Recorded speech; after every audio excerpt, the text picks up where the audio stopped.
Well, good Monday morning. It's Monica Adams and the Real Monica Adams Show, brought to you by our friends at Invita Health and Wellness. Thank you so much for being with us as we kick the day off. Did you get a chance to see that sunrise within the last 15 minutes? I was heading out of the studio and saw, we're on the 17th floor, by the way, of the University Club Tower building, right across from the Galleria, and I just stopped in my tracks and thought, wow, that is stunning. And see, those are the moments we live for. Those are the moments when you wake up a little bit earlier and you catch that, because then once it's up, you just miss that beauty. That's why I tell you to get up a little bit earlier. All these things that you miss out on when you sleep the day away. If you can get up a little bit earlier and see that sunrise, it just gives you hope for the day, gives you the opportunity for that intention. Today, by the way, my word, focus. Yesterday, I was talking about hope. And then over the weekend, I had an opportunity on Saturday to speak at the Age Link. That was a conference in Springfield, Illinois for caregivers. And I drove up there on Saturday and I was looking for my word, and it was light. And the ladies that I spoke with, they said, ooh, I really like that, Monica. And let me give a little shout out to the ladies that were speakers with myself. So Lori Schlosser, she's actually from the Springfield area. She was an incredible speaker. And then this beautiful woman that I met, and I'm going to have her on the show very soon, Loretta Ann Woodward Vaney. And she wrote this book called Being My Mom's Mom. And you know how things change around and the mother becomes the child and how life completely flips. This is a journey through dementia from a daughter's perspective. Absolutely love this soul. She's from the Washington, D.C., Maryland area, actually. She's traveling all around. So this was the Caregivers Conference, and I had an opportunity to speak on the importance of taking care of you, first and foremost, before you can ever take care of someone else. You know, when we first kicked off this show, I had a lot of you write in and ask for different topics that you wanted me to cover, and one of those had to do with caregiving. One of them had to do with being an adult child and taking care of your mother, and also not having resentment for other siblings that didn't help out. Maybe they're states away, but it's those that are only a half hour to an hour away and don't want to help out. We're going to talk a little bit more in depth about that and revisit that topic as we discuss caregiving, and we discuss it with this beautiful woman, Loretta. So again, it was called The Caregiver's Identity. Who are you, right? 21st Annual Caregiver Conference, and it was in Springfield, Illinois, presented by AgeLink, which is the Area Agency on Aging for Lincoln Land. So Rebecca, thank you so much for asking me to be a keynote speaker. I had an incredible time, and I really believe that the 90 people there in audience, between the people that were there to listen as well as all the vendors, I loved all the head nods, the aha moments, the gasps of the stories that we were telling, and they really received the message. So thank you so much. And that's what we always talk about. If you have a business or an organization and you want us to come speak, my email, by the way, is info@therealmonicaadams.com, and we can come and speak and change your life. It doesn't matter where you are. States away. I'd love to go into other countries. In fact, Loretta told me she was just getting ready to head to London in a couple of weeks. So she's traveling all over to do just that.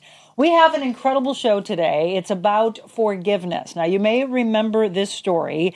It was May 18th, 2001, and any of us in the news business remember covering this story. I started my career back in 1993. I was at WIL from 97 to 2005. I was a news director, and we had just changed over months after this accident happened, right before 9/11. But in that time, I had a full-blown news department, and we rushed to this scene when this happened. Do you remember May 18th, 2001? Well, the mother I'm going to speak with today, I'm sure, wishes that she could forget that day. However, she had to pick up the pieces and she had to move forward. And her son forever is changing lives all of these years later. In fact, this week would have been his birthday on the 21st. His name is Luke Maue. I don't want you to ever forget that name. That little boy was standing on the sidewalk off of Wells Drive, right by the St. Louis Zoo, on a field trip with his other first grade students, with their parents, and with his mother, Angie, and he was struck and killed by a drunk driver. How do you ever pick up the pieces after that darkness? Well, we're going to go back to that moment in order to be able to move forward. Luke Maue, what an angel he is, up here guiding Angie from above as she continues to figure out and carve her path of what does Luke want her to do. She had formed Luke's legacy and Luke's army. We're going to talk about forgiveness, but also the angel that happened to be there. Did he just happen to be there? Was he placed there on purpose? Clayton Fire Captain Brian Newkirk, he was there as well. Now he's going to join us, And it's going to be a show about finding forgiveness. Angie and Brian in the blue chairs when we return.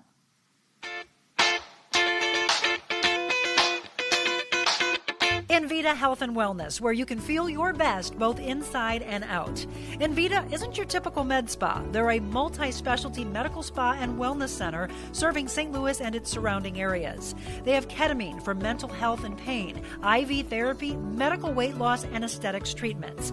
As board-certified anesthesia providers, Envita can ensure that their advanced treatments are provided safely with minimal to no pain. So let Envita take care of you. Call 314-394-0950 to book an appointment or online envitahealthandwellness.com.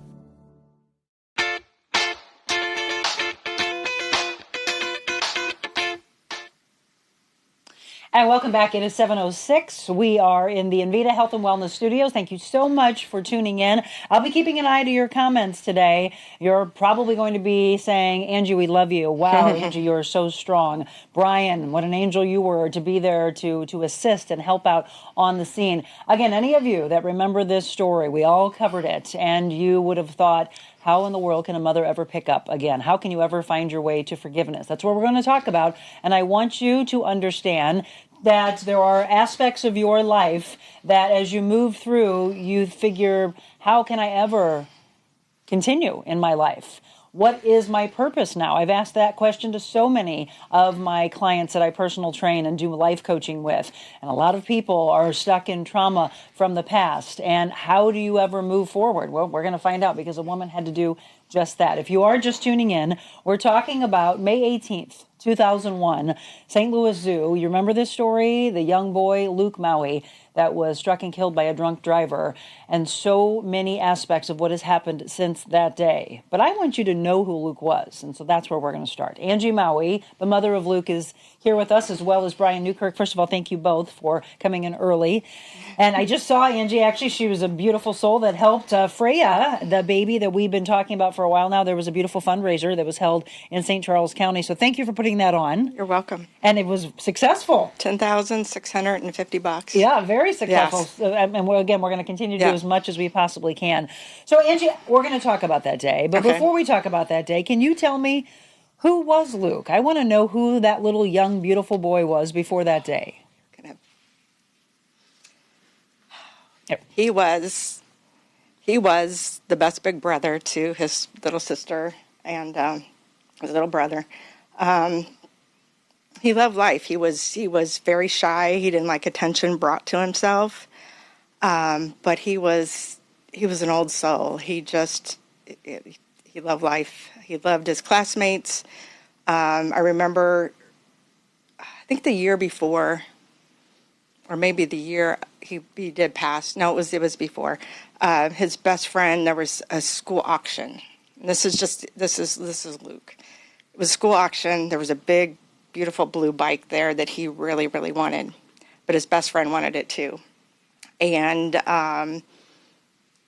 Zachary won the bid.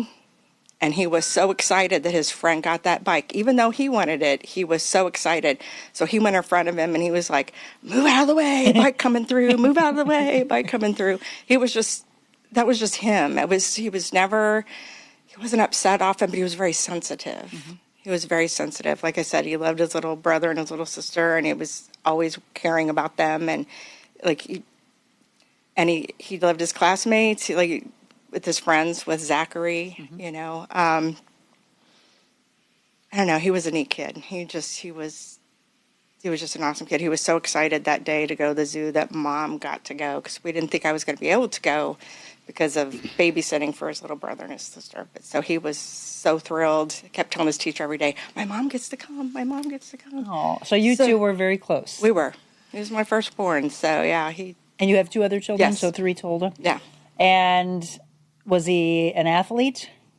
He liked basketball. He liked to play. He was going to be short. Maui's are short. So, but he liked to play basketball. He had one of those scooters. He liked to ride his scooter, and he got his first pair of Skechers, and he was so excited about these Skechers, and he could ride his scooter outside. So he just, like I said, loved basketball, loved playing outside. We had neighbors at the time, and they were always playing outside, ball, whatever. So, yeah.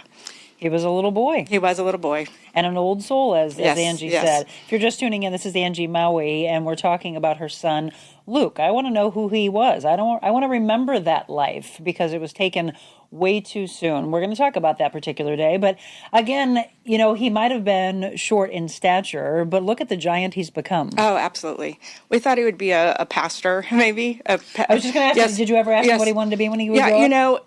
There's so many things that I remember, and then there's things that I don't remember. Sure. But I know I believe we did talk about that, wanting to be a pastor, and in his death, he probably reached more people than he may have ever reached in his life. Isn't that? It's just incredible. We also have Brian Newkirk, and we're going to go back and forth between these two beautiful souls. So, Brian, you just happened to be there that day, and I don't think things happen. I said, did he just happen, or was he put there? If you're a faith-based person, you understand that. You are a captain with the Clayton Fire Department. Correct. Brian Newkirk, by the way. Take us back to that day. You were there just visiting. Were you there with family, or I were was you there working? with my wife and 2 sons. It was my oldest son's 4th birthday. Mm-hmm. And we spent the day at the zoo. I also had my youngest son, Jeremy. He was 4 months old at the time. So he was still in a pumpkin seat. And we spent the day at the zoo, and it was his birthday. And we had a great time. It was a beautiful day, as I remember. Mm-hmm. And then we went to leave, and I told my wife, Rachel, that I would go get the car. And so Rachel and Jacob went into the gift store to get something. And I took Jeremy with me out to the car. And as I exited the parking lot, we were driving down Wells Drive, I think it was, and then this car just passed me at a high rate of speed. Hit the speed bumps, lost control, and entered the crosswalk, right where Rachel and my son were supposed to meet me to pick me up. And I didn't know, unbeknownst to me, as they were leaving the gift shop, Jacob saw one more thing that he wanted to look at, and so they stopped. And they stayed inside the gift shop. So had he not found that one thing, mm-hmm. they would have been standing in the exact same spot that Luke was, and they would have been standing there where the driver entered the sidewalk. Knowing all this happened, I saw the car hit people. I didn't see who or what. And when I got out of the car, I grabbed Jeremy in the pumpkin seat and started the whole fireman and paramedic thing kicked in and started doing triage of patients. I'm carrying Jeremy with me in the pumpkin seat, going from person to person to person. And then someone said, there's somebody over there behind the bushes. And when I first approached, in my head, I was like, oh my God, it's Jacob. And it wasn't until I got up to him that I could see that it was not Jacob. And I wanted to do something, but there was nothing I could do for Luke. I had set Jeremy down and did my assessment of Luke, and there was nothing I could do for Luke. And then a park ranger came up to me and asked what could he do. I said, don't let anybody else go back there until the paramedics arrive. Mm-hmm. And then I went on to assess additional people, and he had hit a rock, and that rock slid all the way up. It was a boulder, and it slid up the sidewalk past a tour bus that was loading elderly people. And so it could have been a lot worse than it was. But I just remember that day, and I still do. But it was just one of those things that had Jacob not seen something else in the gift shop, they would have been standing right there. And then taking Jeremy to Luke's side and doing the triage of different people until the St. Louis Fire Department showed up. It affected me a long time. And my oldest son has Asperger's. And so for about 6 months after that, we can't really say if it was because of that, but he never talked. For 6 months, he would not speak. He would speak to my wife, Rachel, but he would never speak to me. And that kind of hurt. So don't really know if it was connected, but it was a pretty big coincidence. So little things affect a lot of people. Absolutely, that trauma. It does. And then he finally did speak to you 6 months later? And then, what was the first thing? Do you remember what he said? He asked me something about sports, and then we just... I wouldn't let him go to bed. We just kept talking. Please keep talking. It was about the Cardinals, because he was a huge Cardinals fan and still is a huge Cardinals fan. But I wouldn't let him go to sleep that night. I mean, it was like we just keep talking and talking, and it just kept going, and then it was like it never happened. And so, and he's doing great now. He's in his third year of law school. So, Oh, wow. Oh, wow. That's amazing. it's great. So, But see, it's that type of trauma, and it's also the moments. I want you to listen to what Brian is saying when we talk about living for every second, and I say millimeter of a second. I've been writing a book for a while now that talks about living for the moment, not, we got to live for the day, we got to live for the week and the year. It's every little millimeter of a second that changes. What Brian just said, if he hadn't stopped to look at something, it's all those moments, and then you sit there and you question. And then you question, why my son? Why not my son? Why did God, if you are faith-based, choose my son? Was it to make a bigger difference, the way he has this ripple effect in life? Let me reintroduce my guest again. Angie Maue is the mother of Luke Maue, who was struck and killed that day on May 18th, 2001. Brian Newkirk, a captain with the Clayton Fire Department, telling how this scene played out. We've talked in the past, Brian, about PTSD. How can you not have that when you witness something so traumatic? firemen have a tendency to internalize things. But we also find an outlet for our grieving, I guess you would say, or our trauma. Some firemen turn to alcohol or drugs. I find a creative outlet, and I do woodworking. So it's always trying to find that balance where you talk to somebody. For the longest time, firemen always held anything in. Policemen held everything in. And it led to an increased risk of suicide. Absolutely. But we are being more aware of it now, and we take better care of ourselves. We have peer support counselors at the fire department, police department has them. And so there's always somebody that you can talk to. And we look for things. We just had a call the other day where we had a call that was not typical, and there was a death involved. And so I just followed up with my crew saying, hey, are you guys okay? Let's make sure we're all good with this.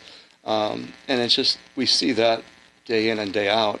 And you just kind of internalize it. But to us, it's like, okay, it's just another thing. You kind of try to take the personal side away from it, and it's just part of the job. But the longer I've been in this field for 33 years, lately, it's becoming more personal. It's like, Right. wow, you start thinking about their family. You start thinking about other things. And so with the PTSD, I think every fireman that's been in the field or police officer that's been in the field has some sort of PTSD. They just don't admit it.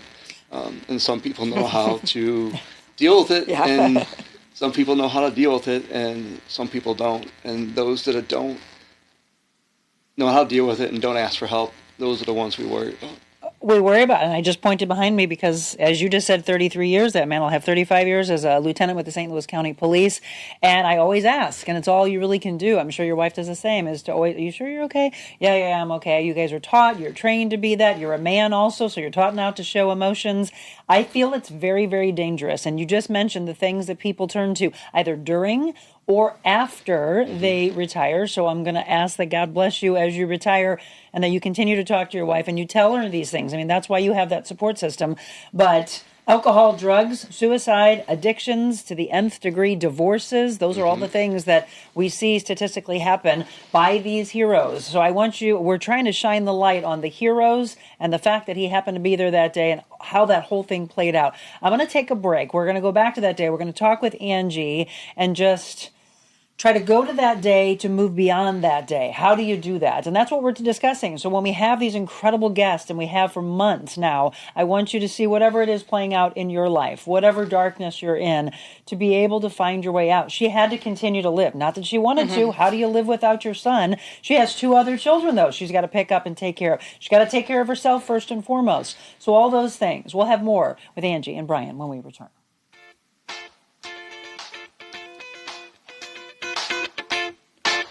Hi, it's Monica Adams, and I just want to say thank you so much for following along since we launched The Real Monica Adams Show back in March. But I wanted to let you know there's so much more that our team can do for you. From styling to emceeing to life coaching to personal training, motivational speaking all around the world. If you have a company, a corporation, a business that would like to book us, email me, info@therealmonicaadams.com. Let's change lives together in person. Info@therealmonicaadams.com.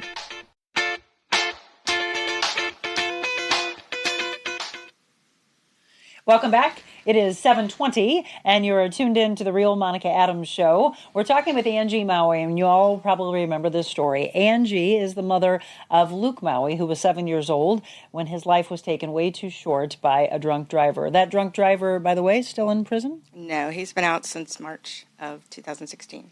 March of 2016.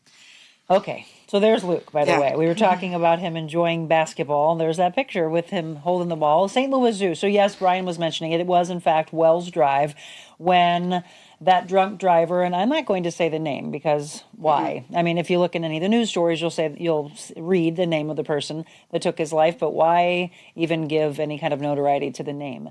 However, I want you all to learn from it. If you are out with friends or you're wherever you are, you actually have to get inside of a car. It is the simple act of turning the keys over to someone. Or now we have Uber and taxis and everything that could take you home. Don't feel bad to ask that, because if not, this is the kind of circumstances that could happen. This woman wishes that that person that I will not name would not have been behind the wheel with an blood alcohol level of 0.22. 0.22, folks. Ran over the curb. Brian just mentioned, pushed this boulder. Could have taken out so many lives. A bus full of elderly people. His son. So many things could have happened, but it was hers. How many times have you gone back to that day, Angie, and said, why my boy? Oh, so many. More to even count. But, standing there and recalling before it happened, and thinking to myself, I can't believe there's this many people. I've never seen this many people in front of the zoo at one time. And have no one else. Though it sucks, it was mine. It was a blessing there were not more. Yeah. And because we do have faith, I know where he is. And because he was there, I know that there was, knowing him now, knowing if there was anything that could have been done, he would have done it. So that part of me, the spiritual part of me, brings me peace with that I can accept that fact. Human side's a whole different story. Right. But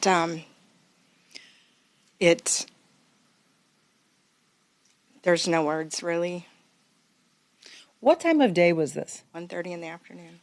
Who's drinking and driving at 1:30 in the afternoon? It's all that kept going through my head. Well, the ironic thing is that he had been there already, applied for a job, went home to get his birth certificate, Social Security card, whatever else, and got that intoxicated and drove back knowing he was driving back there. Coming back for a job interview? He had drinking one. And driving? Yes. And I mean, there were so many things. I remember that day, and there were many questions I asked I thought it was in the middle of the afternoon. Mm-hmm. Obviously, it's a field trip. We're not talking about late at night. We're not even talking about early in the morning coming back from a bar. It's not 1 o'clock, 2 o'clock, 3 o'clock. It's 1:30 in the afternoon, folks. Just think about these things, and I understand you're all listening. I want you right now to text people, call people who are suffering with any kind of addiction, people that get behind the wheel of a car. I want you to think about this for all of you.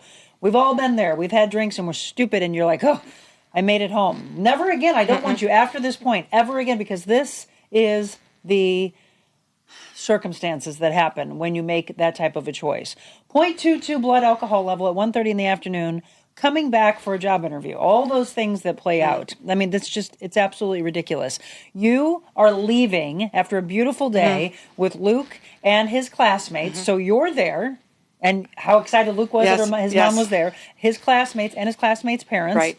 And then this bus full of seniors. Brian's there with his family. And as you said, just this scene. Mm-hmm. Can you take us back, and because I know there's probably parts especially from the PTSD standpoint, that you'll block out and forget, or you've probably dipped back into that memory multiple times. Where are you standing as that car comes barreling through and jumps the curb? I was standing right by the zoo sign, kind of facing Wells Drive. The zoo sign was here. I was kind of right here. And we had all just come out. And Luke wanted the zoo map, and I had a fanny pack on, and I had everything shoved in that fanny pack, and I'm like, well, hang on, so I'll pull everything out. So I finally get it, and then I got to put everything back in. I'm saying, hang on, Luke. And I see him walk away with two of his friends. He was with his friends. There was parents all around, so I wasn't worried. It wasn't like he walked off by himself. No, he's on the sidewalk. Yeah, he's on the sidewalk. He's with his friends. Parents are all around. And then it's just, I don't know if the screams, the screeches, and then it was like silenced. Just this red car, and at one point it was coming right at me, coming this way, and then he came up almost to the zoo sign and swerved away, and there were two of our parents there, and I saw them pull the kids out of the way.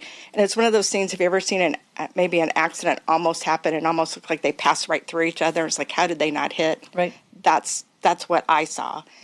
And then I looked to my left and I looked to my right. I didn't see anybody down. And then out of my peripheral vision,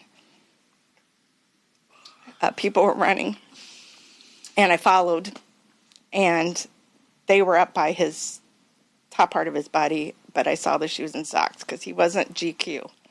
That day he wanted to wear a white T-shirt, jeans. Now remember, I told you he was short. So his jeans were way down here.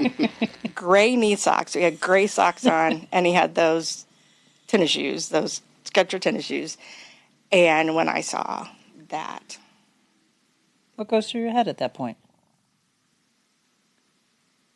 Shock. There's no words. Like, it's not real. Like, you're living this dream or this nightmare. And then I saw his face, and fortunately, the injuries, he was down. So you couldn't see the injuries.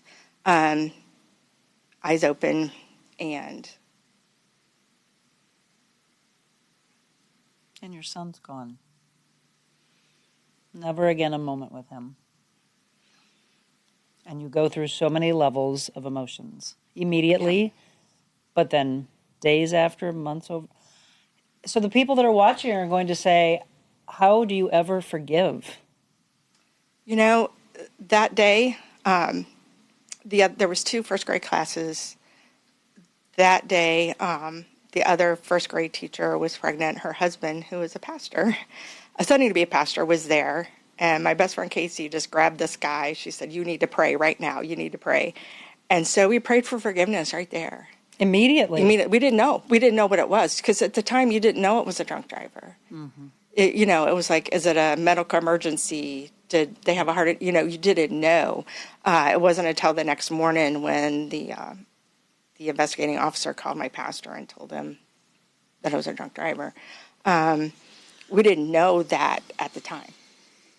Well, but we prayed right there for forgiveness, and at that moment, you pray for forgiveness. Mm-hmm. Then the next day, by a police officer, you're told that the person behind the wheel was not in a medical emergency. It was, in fact, drunk at a level of .22.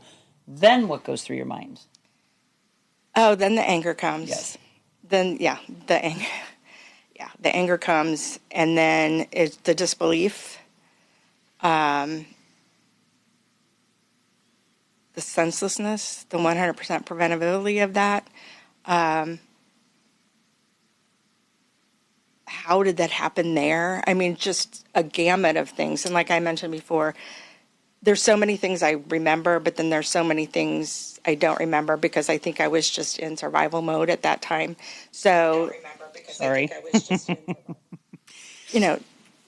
It was survival mode, and I had a 5-year-old and I had a 2-year-old that I had to tell that their brother wasn't coming home. That's where I was going next, because Angie had mentioned that at the beginning, that she has 2 other kids. And so here she is trying to grieve her son. The community's, I'm sure, coming out in droves to come help you. My house was, And the kids are trying to figure out, well, where's our brother? Well, they were at a babysitter, and when they brought him home, we took him up to our room. How do you tell your kids that? What do you say? And how do they even... I don't even remember what we said. I just remember Samuel going, for real? For real? No, for real? And Samuel's how old? He's 28 now, but he was 5 then. He was 5. And again, Luke was 7. And what's your other son, or kid's name? Rebecca. She was 2. So you had 2 boys and a daughter. Yes. And how old is she now? She's 25. And Luke's birthday would have been this week. It's Thursday. He would have been? 30. Yep. So by the way, I know over the years I've read different stories. I remember one of my colleagues, I think Andy Banker did a story. Yes, he's my buddy. Right, he's such a good man. I remember him doing a story. I think it would have been Luke's 21st back. It was his golden. He would have been 21 on 20. That's what it was, 21 and 20. I remember that story that he had done back then. And you actually, in that story I remember that Andy did, it was an article also on a woman that you actually kind of became friends with who also had DWIs and had been a drunk driver. Lori. And she had a realization that she, on her first DWI, had the same blood alcohol level that this person that took Luke's life did, 0.22. Are you still in contact? Oh yeah. Is she? She's still sober. I love it. She's still sober. She's part of. We're doing. We have Luke's legacy, and so we're trying to do some things with that.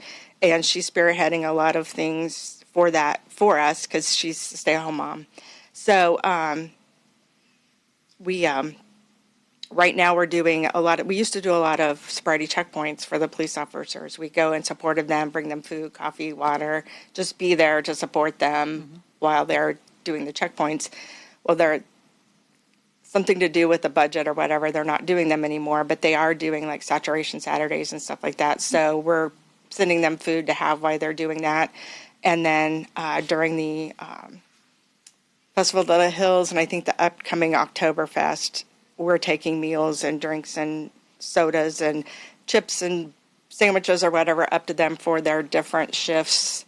It's the least we can do for them to keep the drunk drivers off the road. So, and you're looking at pictures here. We've all done the stories in the news over the years. That's Mothers Against Drunk Driving. And we were talking about having Mike Bolin on, who I've interviewed for many, many years in the business. He said to tell you hi over. Oh, he just had a hip.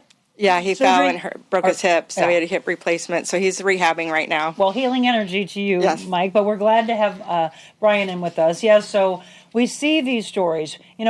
We see the cars all mangled up that are brought to the parking lots. Brian, I'm sure you've had those for many, many years, 33 years with the Clayton Fire Department. And you hope that you're reaching a young kid so they see that kind of a thing and think, not me. But you hope that it's not just in the moment, the day of. They go home and tell their parents, oh, this was so scary and it's all played out. But that's not real. This is a real story.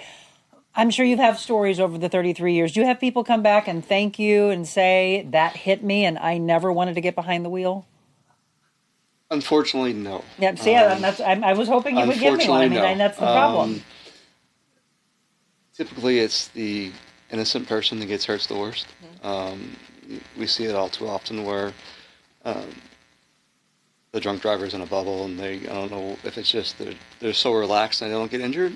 Who knows what it is? That's what I've always heard. I've heard that when you see these accidents happen and their body's just so limber and limp like Gumby and nothing happens to them, but the person in the passenger seat, I always heard it as, that was like what's the nickname you give that seat? A shotgun? Okay, see, there's multiple. There's so many. I've heard it was like the death seat. Because the person that's in the passenger side, that's what happens to them.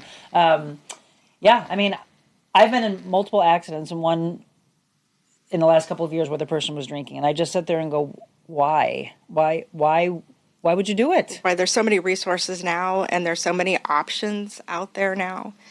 And people still choose to do it.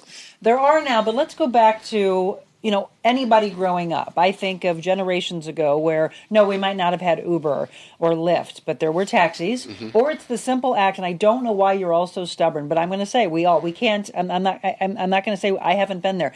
Why can't we just do this? Angie, here are my keys, right? Take the keys, please. Why in the world would I drive? You've talked to a lot of people as fire and police and paramedics, EMT. Why do they say they won't hand them over? I think it's pride. Pride. I don't know if the alcohol impairs her judgment, but I'm fine. I can do this. Yeah, I think that's what it is. It's just. I like when you do and I know it's been done at schools, and I'm hoping it's done more and more, when you put the goggles on and suddenly it's like, whoa, I can't see. Correct? Yeah. You can't, and you're like this and you're trying to drive. It's Exactly. a scary situation. You are literally behind the wheel of a car that then suddenly becomes a weapon.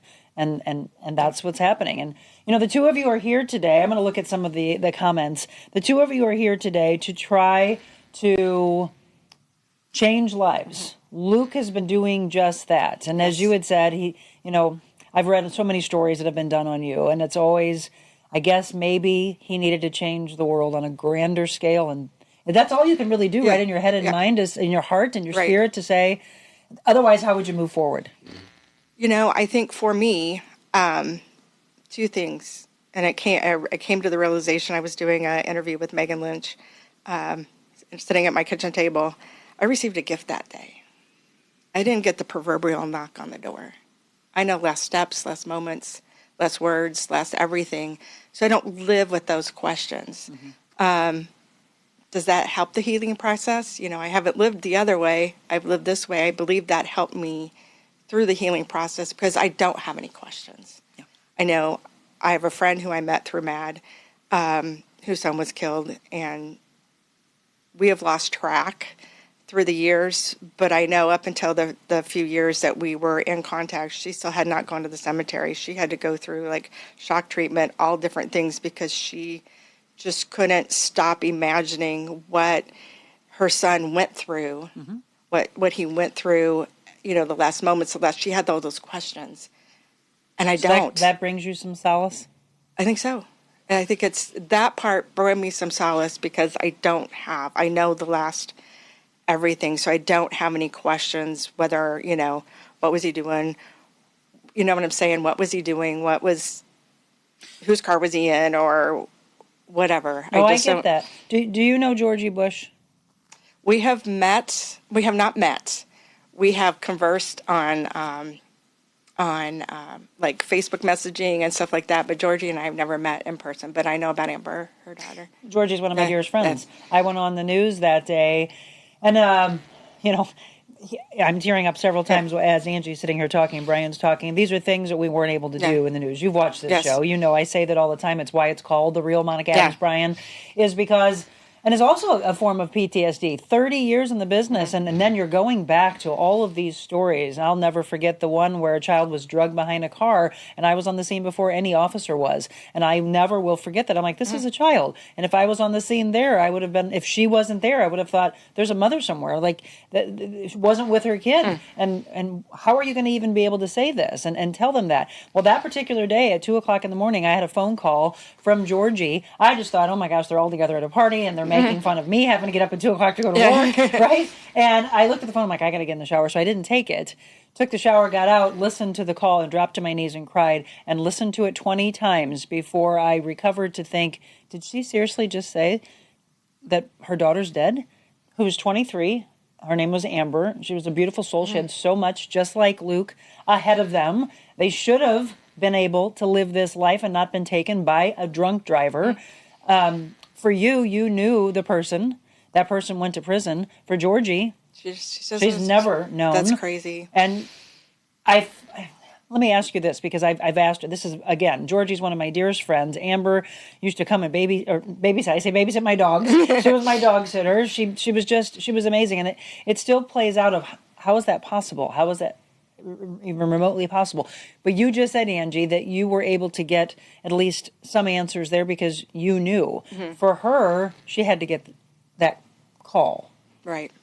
And then to still not have answers. Not have answers all these years later. And not any justice. I can't imagine, God bless the judge that we had, because, it maybe not been the actual outcome we wanted as far as time, but his eloquence, he was in court, the eloquence he spoke and the words, and had he been able to give a harsher sentence, he would have, but confines of the law and the prosecuting attorney, the decisions that were made, I totally lost my train of thought. I'm so sorry. No, just being able to have justice. To have that justice. And so, and then, you know, he knows we've had texts every time I went to a probation and parole hearing. He would always message me, how's it going? What happened?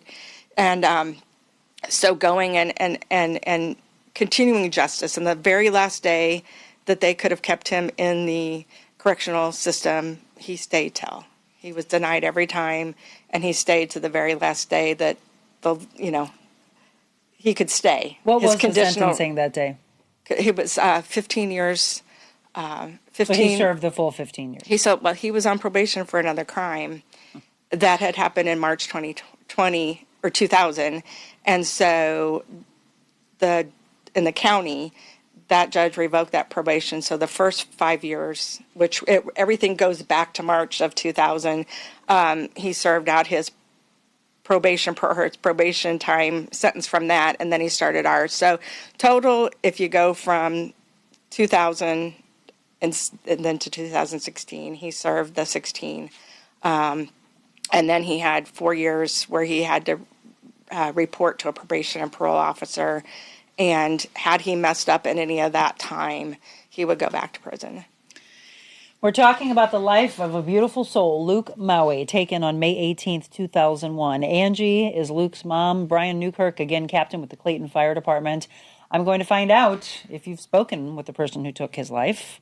We're also going to talk about the fact that Luke would have been 30 this coming Thursday, and how can we continue to honor him? One of the ways is never to get behind the wheel of a car when you have been drinking. Mothers Against Drunk Drivers, all these organizations here to change lives. And we're going to see how we can celebrate a beautiful soul on this heavenly birthday that he would have coming up on Thursday. More with Angie and Brian when we return.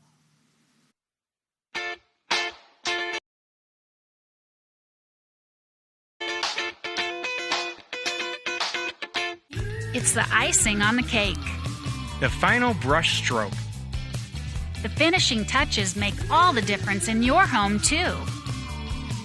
Have fun and get started at carolhouse.com/room planner. With thousands of accessories in our 3.5-acre showrooms. Get your picture-perfect room and the lowest prices in the country at Carol House. Because you like nice things. You know, of course, it's great to get outside and enjoy the warm weather, but when it's time to relax indoors, be sure your home stays cool with equipment and service from my friends at Aldon. 24-hour emergency service available. At Aldon, it's their commitment to continue providing above and beyond HVAC service for all of their customers. They truly care about the air you breathe. Call them today at 314-567-5585 or on the web, aldon.com. That's al-don.com, 314-567-5585. Welcome back. It is 7:43. It is the Real Monica Adams Show. Thank you so much for tuning in today. If you're just tuning in, by the way, you've missed a lot of emotions, and I want you to go back and watch from the beginning. And that's the great thing, is all of these incredible people that sit here in our chairs are here, and they are ever since March when we first started the show. You can go back and listen and watch, and please share and follow and send these messages all over the world so we can continue to build this community. That's why I started this show, is so that we can change lives on a grander scale. We've been talking with Angie Maue. If you are just tuning in, let me reintroduce her. Angie is the mother of Luke Maue, who was the young boy that was killed outside of the St. Louis Zoo at 1:30 in the afternoon on May 18th of 2001. We also have Brian Newkirk in. Brian is a captain with the Clayton Fire Department. And I asked going into the break if you have spoken with the person who took Luke's life. Not face to face. During the course of his incarceration, there were 3 probation and parole hearings with the option I was given to have him in there while I spoke, to be in there when he spoke, or not. And I chose every time to have him in there. We couldn't, due to the rules of the probation and parole hearing, I'm not able to look at him and talk directly to him, or him talk to me. You talk to the parole board, but I heard what he had to say, and it was very disheartening. It was very... What did he say? He said that he only had 1 beer, and he didn't he didn't, he wasn't that drunk, and he tried to say, he wasn't where he was in between time, and that, and then I feel remorse for the Valley family. A fire burns in my heart to know I killed a child. I mean, very Stoic.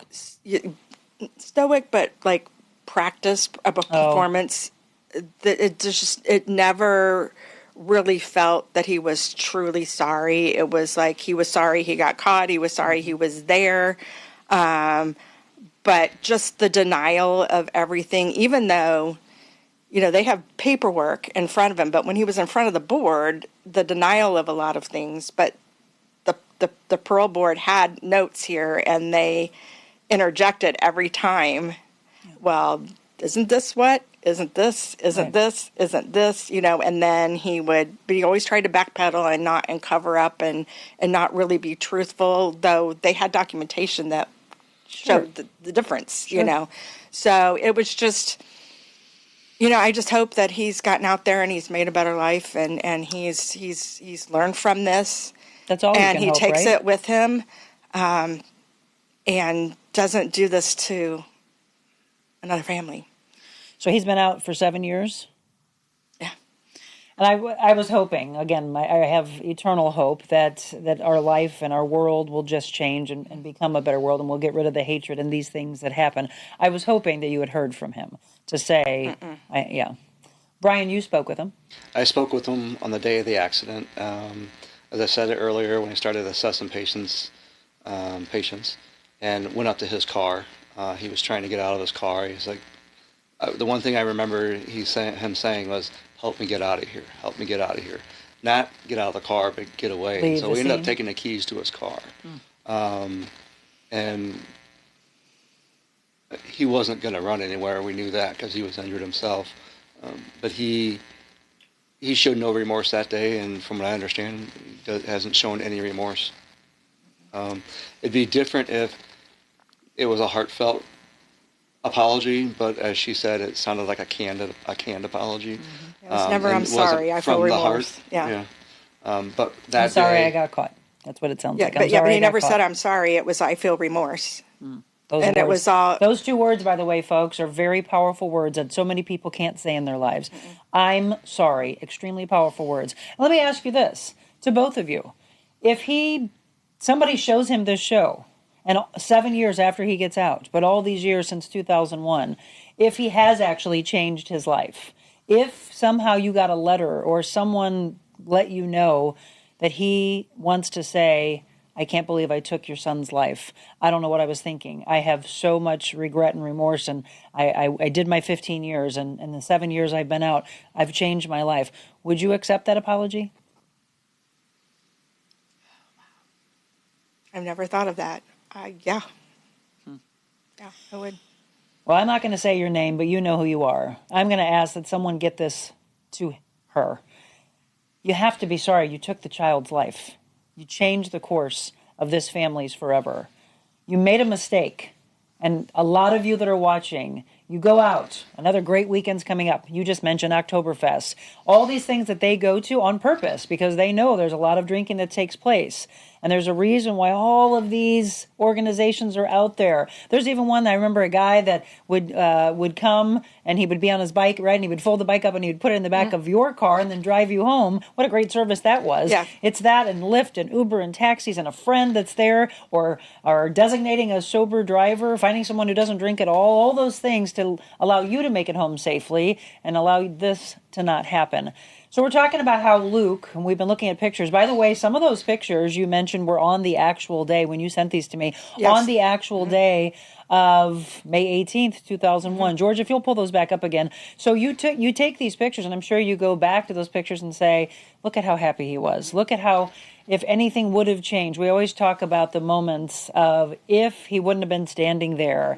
Maybe if everybody would have been back. All these what ifs. We can't live our whole lives on what ifs. That's not it. But the collage, when he was, I think he's petting a goat or he's petting something. Yes. That was the day. Yes. Right? So, yeah, there we go. Yeah. That top picture. That one and then the one in the middle? And the other column in Yes. the middle. Yeah, he's hanging off one of the railings at one of the exhibits, yeah. And then we showed some other pictures of a bridge. So Yes. there was a bridge dedication. Tell us about that. So the zoo, when they started redoing that entrance, just to make it safer, redoing the entrance there, they had actually invited me to the zoo. Myself and my friend Bev went, and they showed us the plans. They showed us what they were intending to do to make it safer. And they weren't going to name the bridge after him because of the I guess the sponsors or whatever else. I think it's the Wells Fargo Bridge. I don't know if it's still the same. But they wanted to do something for him there, so they let me design that plaque. And then through Mike's help at MAD, April is Victims of Crime Month, and so they always plant a tree. So that year, the zoo let us plant a tree, because when you go over the bridge, there's like kind of this little curve, and there was a big rock there with the plaque on it, and then the tree was planted behind that for victims of crime. And then you had what would have been, well, it was all of his first grade classmates. They did something special for you as well. Like they're in high school. Here we go. We're looking at those pictures. Yeah. So one of my friends got them. They all got together. That's the playground they used to play on, and that's their senior class picture they made for us. And my friend, dragonflies are my thing, and if you notice in the upper right-hand corner, she put a dragonfly to represent Luke in there. But yeah, they did that, and then they made me this special book and put their senior pictures in it and notes, and not all of them, but some of them. So I have that. I have a curio cabinet that has all the angels and different figures, things I got, after Luke passed away, and that book sits in there. And I'm sure, obviously it helps you. And I'm sure many of those kids get a chance to reach out. And I don't call them kids anymore. Now they're young adults.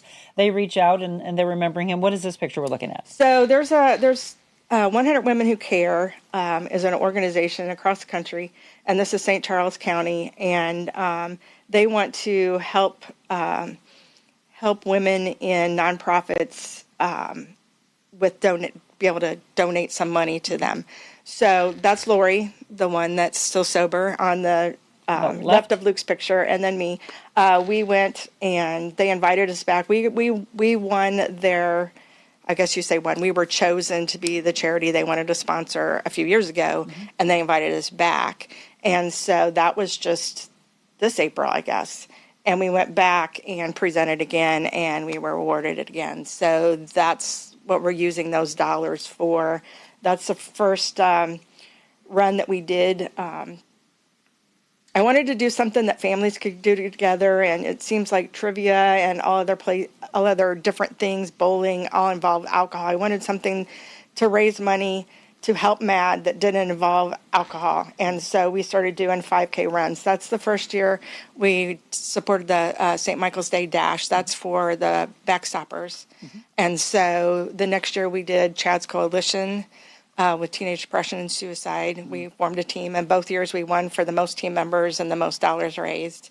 And then someone said, you need to start doing this on your own. There's you two. There we are. And Cooper, he showed up at one of the runs. I had no idea he was coming. And I look over at the parking lot, and there he's just standing with the dog. And I was just like, he's always there for you. Yes. He's always there for you. We're looking at some comments, and I know right now I'm only seeing the newest ones, and there's so many. People are saying heartfelt prayers. Definitely remember that. Such a sad story.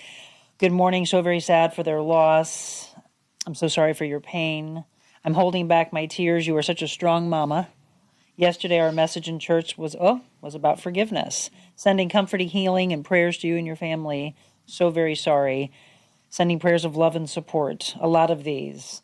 Heartfelt prayers to this woman and her family. What a terrible tragedy. Senseless. God's blessings to her. So many of those that you'll be able to read as well.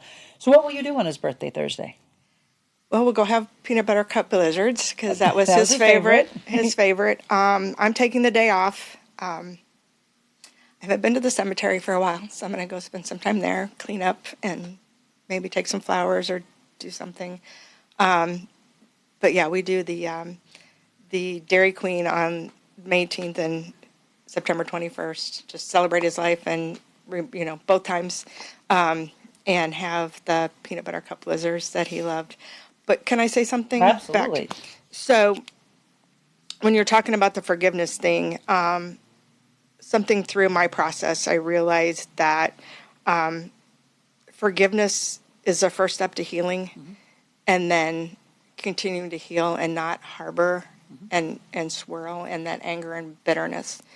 And so, though it's hard, there's a difference between forgiving and forgetting. Of course, we will never forget that day. We'll never forget. But I've forgiven the sinner, but I hate the sin. And so doing what we're doing through Luke's legacy and through talks at high schools and things like that, I'm attacking that sin to hopefully someone else will not have to live what we've lived through again. Sure. So forgiveness is huge. So you're not just swirling in that anger and bitterness all the time. So that's helped. You asked how you go on, and I had to get up for a 4 or a 5 and 2-year-old every day, but that forgiveness allowed me to walk through the grief process and end on the other side where I'm not harboring in that anger and bitterness any longer. But my question for you, and it's a very powerful one, how are you taking care of you? Oh, that's the best I can. The best I can. I think doing these things and speaking at high schools and being his voice, since COVID, I haven't really spoke because so many things changed. But before that helped me heal. That helped. No one, I always say, if here's my story and one heart is changed, my son's death is not in vain, and I will have honored him by being here today. And that's how I end every high school talk that I do. And so if reliving the worst day of my life keeps someone else from having to live through that, that's taking care of me, because I have that peace of mind that knowing that, if one life is still here because someone made the right choice, then it doesn't really make it all worth it, but it makes suffering, speaking and doing the things we're doing over and over again. If one life is changed and another family is alive, or another family doesn't have to lose a loved one and suffer what we've suffered, then that's healing to me. God bless this dear soul. God bless both of you. I'm going to take a break. We're going to end the show the way we do, 100 Days to Freedom from Anger, when we return.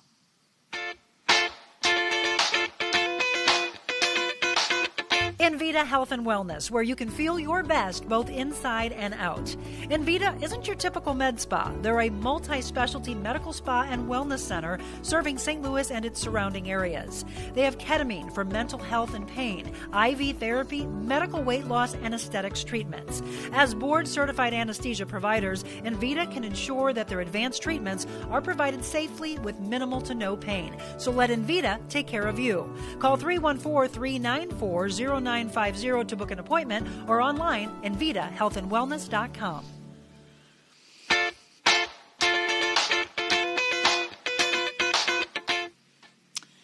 What a powerful show. It is 7:59. We're wrapping up here. The Real Monica Adams Show with Angie Maue and Brian Newkirk. If you've missed this entire hour, you've got to go back and watch. It will change your life. I hope it will. That's what we're doing. And this one seems to have picked itself. 100 Days to Freedom from Anger, our daily devotionals. This is from our friend Stephen Arterburn. And we've been talking about how you move on and how do you get past anger. So today's is day 11 of 100 Days to Freedom in this book. Why are you so angry? The Lord asked Cain, why do you look so dejected? You will be accepted if you do what is right. But if you refuse to do what is right, then watch out. Sin is crouching at the door and eager to control you, but you must subdue it and be its master. That's from Genesis 4, verses 6 through 7. Discovering the why of your anger will provide a pathway of healing. That is, if you first ask the question, and second, do whatever it takes to heal and deal with the actual why. You might have been asked this question by others throughout your life. Why are you so angry? And you likely couldn't give an answer that would satisfy. If your anger is justified, healing and forgiveness need to take place. If the source of your anger is due to lack of self-control and other awareness, you have some work to do when you subdue that anger. God asks such great questions in the first book of the Bible. In Genesis 3, after Adam and Eve ate the forbidden fruit, God asked them 3 questions that are used frequently, by the way, in counseling. In verse 9, God asked, "Where are you?" Of course, God knew where they were, but he was asking them to surrender themselves, to actually reveal themselves. God then asked them in verse 10, "Who told you that you were naked?" Sometimes rage surfaces and others see what is hiding underneath the surface. The third question in verse 13 was, "What have you done?" The gravity of this question hits home for so many whose anger has produced consequences that many times cannot be reversed. That person who took Luke's life, I hope you hear this, and I hope you ask yourself these questions. Perhaps your anger has caused you to question who's to blame, or to take the attitude that someone needs to pay. Instead of reacting, choose to reflect. Ask yourself these questions from the one who knows you best and loves you most. If you need another person to help you through this process, a trusted friend or a counselor, take that step. God provides redemption and hope. Charles Dickens said, "There was a long, hard time when I kept from me the remembrance of what I had thrown away when I was quite ignorant of its worth." Beth Moore said, "Make no excuses, rationalize nothing, blame no one, humble yourself." And George MacDonald said, "If we will but let our God and Father work his will with us, there can be no limit to his enlargement of our existence." And we end with today's prayer. Father God, I want to enter into a new life, one that is reflective of you. Help me as I answer you to be truthful, brave, and vulnerable, so that I can be the person you created me to be. Help me forgive, heal, and redeem my past and be more like you each and every day. Amen to that. Amen. What a powerful... I say, it's amazing how God picks these things. Yep. I knew we'd probably pick anger. Didn't know it was going to be that particular one. Thank you so very much, everyone. Thank you to Angie Maue, to Brian Newkirk, to the entire community that's been here for this beautiful soul and continuing to help remember the life of Luke Maue. Let's remember him every day, but especially on Thursday on what would have been his 30th. Where is he buried? At Zion Lutheran Church in St. Charles. They donated the plot to us where we went to church, where he went to church and school. There's a cemetery there. So maybe go by and maybe reflect and remember that beautiful soul. Maybe lay some flowers down. Thank you so much, both of you, for coming in. Thank you for having us. And to all of you, we've got stories like this. We try to find our way out so that you can continue to live. She has to do so. She's got a family, but she's got to take care of herself first and foremost. To all of you, we say it. That's the way we end every show. Go out, be anything you want to be in the world. Dream big. But before you be anything, please be kind. God bless you all.